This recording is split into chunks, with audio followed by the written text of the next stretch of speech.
Lundi 1er juillet 2024, plusieurs personnalités et différentes couches de la population affluent vers la salle de plénière de l'Assemblée provinciale du Tanganyika.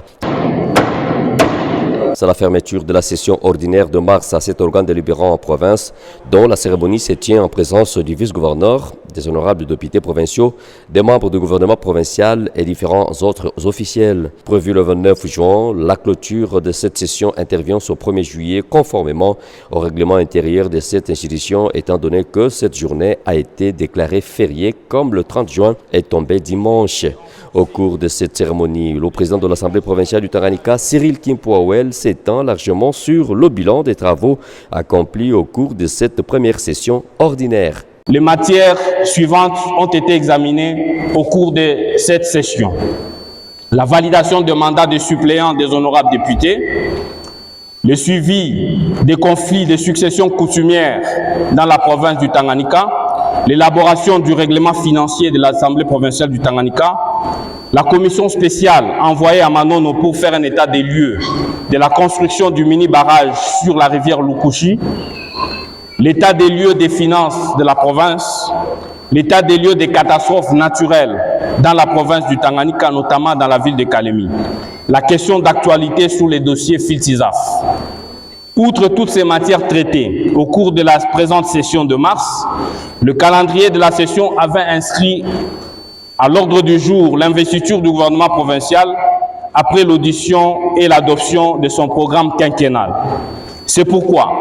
j'exhorte tous les honorables députés d'attendre à Kalemi la convocation imminente de la session extraordinaire. Sérieusement peinés par des inondations qui sont à l'origine des dégâts matériels importants au pays, particulièrement dans la ville de Kalemi, dont l'artère principale est coupée en 3 parties et plusieurs maisons d'habitation écroulées, le speaker de l'Assemblée provinciale du Tanganyika adresse une recommandation au prochain gouvernement provincial en passe d'être formé et investi. Dans la ville de Kalemi,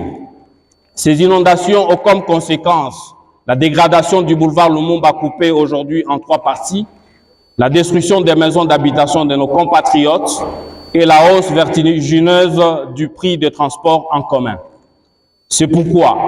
je recommande au gouvernement provincial qui sera bientôt installé de mettre toutes les batteries en marche afin de trouver des solutions idoines à cette situation. Conscient des aspirations de la population qui attend des pieds fermes le développement de sa province, lequel développement passe avant tout par la bonne collaboration entre l'exécutif provincial et l'Assemblée provinciale, le président de cette institution rassure. Je ne saurais clore ce chapitre sans réitérer mes chaleureuses félicitations à l'honorable Christian Kitungwa Muteba pour sa brillante élection au poste de gouverneur des provinces du Tanganyika et lui souhaite un fructueux mandat. C'est ici l'occasion pour moi de rassurer les uns et les autres de la ferme détermination et de l'engagement de nos 2 institutions provinciales, dont l'Assemblée provinciale et le gouvernement provincial, d'œuvrer en étroite collaboration